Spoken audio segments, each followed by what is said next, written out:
Man, Adam, was created to rep God on earth. If you look at Genesis 2 verse 18, God saw that man needed a helper, so he created Eve to help Adam and to be his companion. Then these first humans disobeyed God, as we all know the story of the forbidden fruit. So God told Adam, you would till the soil before you be able to eat. That was his punishment for that disobedience. Then, what was Eve's punishment? You will have pains while giving birth. Which means before this time that they disobeyed God, putting to bed was not supposed to be a problem. It was supposed to be just like you go to the toilet to poo-poo. Probably. So what am I trying to say? During that time, agriculture was the only occupation. That was why God said, you have to till the soil for you to be able to eat. But in our time, there are different occupations. So tilling the soil can mean you have to hustle to be able to eat. You have to work to be able to eat.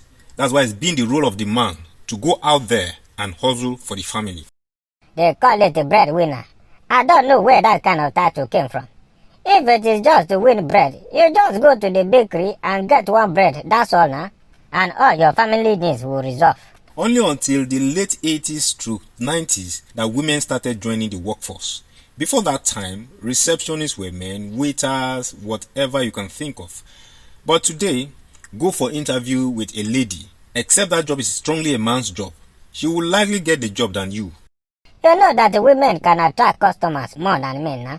And men are the ones that usually spend the money. So they always need women with assets to get into the head of those men and confuse them to patronize their business. So in those days when working was still a man's business, the role of a woman basically was to be a housewife, to take care of the home and children. So that's what her role in life was meant for. Then things like divorce were now coming up, and you find women were leaving marriages empty-handed. In Africa, or let's be specific, in Nigeria, you find even women that their husbands died, the family will claim all the man's property and leave the widow penniless. Sometimes, the woman will even become a beggar. Despite how rich the husband was before, she will now be begging to be able to provide food for the children. So they came up with such laws in the West to protect the interests of the women in marriage, so that in the case of divorce, after you've spent your youthful age building a home with a man, giving him children and taking care of his home, one day something happens and there's a divorce, and you as the woman goes away empty-handed. So let's say you are already in your 50s. How will you pick up your life from there? Some people will go back to their father's house to stay.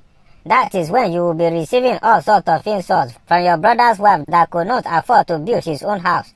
Your father's house that belonged to both of you, but his wife will be telling you, go and stay in your own marriage.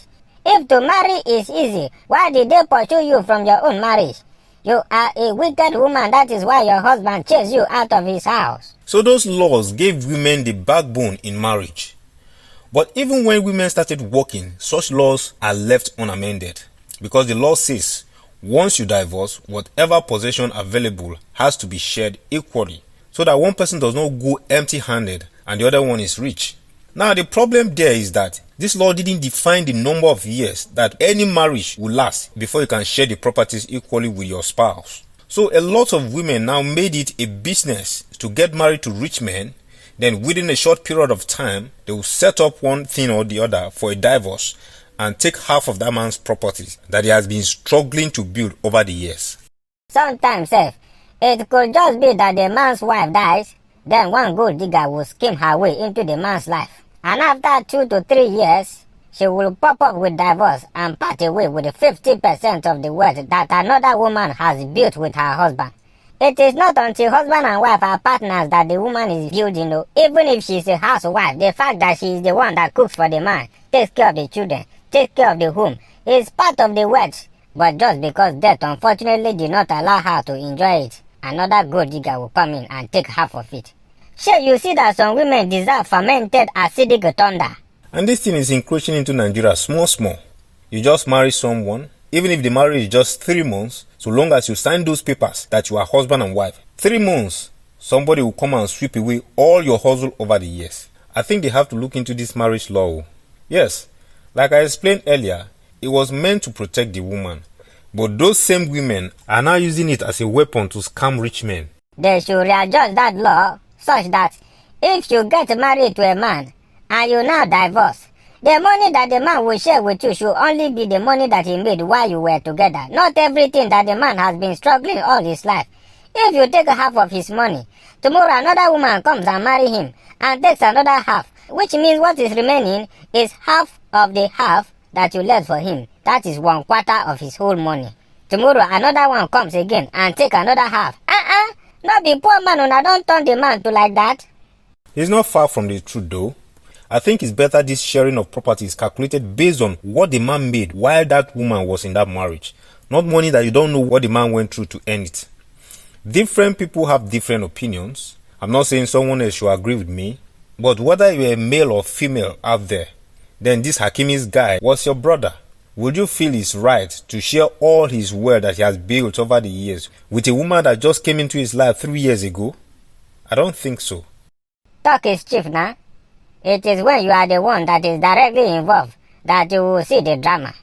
Me, I do not agree. You can't just come and reap where you did not sow, just because there is a law that created opportunity for you to come and practicalize gold digging. Never. And another thing is this. You see, many guys have been saying, I want to become a mommy's boy, I have joined the mommy's boys club. But the truth is that most times we marry people we want to show off, not people that we are compatible with. I can bet you, for every man that is ready to marry, there's always up to 3 options for you to choose from. 3 girls or more to choose from. But guess what? Most times we marry people that want to show off. People that when we pull up in the party or in an event, all eyes will be on us. All eyes on me. Yes, where everyone will say, wow, his wife is beautiful. But whether that wife is compatible with you or not, that becomes the big question. And especially our celebrities, they do that a lot. They marry for the wrongest reason. Pardon me for that word. Because they want someone that will compliment them. Someone that will measure up to their stature. Same with the ladies. Other than that, we shouldn't even be thinking about divorce. Or whether the gold digger will take your money and spend it with another man elsewhere. Men have suffered a lot on this table. We know the case of Paul Okoye of Peace Square. I also know a senior church brother as well that was sending almost all his salary to his wife just because they had a child together. And why his own was so bad was because they were abroad when that thing happened. A lot of men are suffering because of this issue. But you know, because men don't easily cry out because of our nature and ego, people may not understand. When you two are going into marriage, please marry the right person. Don't marry someone just to show off. Because 6 packs will slide. Big breasts and big bum bum will sag. Beautiful face will wrinkle. Only good character can last till old age. So make unu dey marry the right people. We wind up our window here for today till we come your way again next week. Marry for the right reason. But yeah.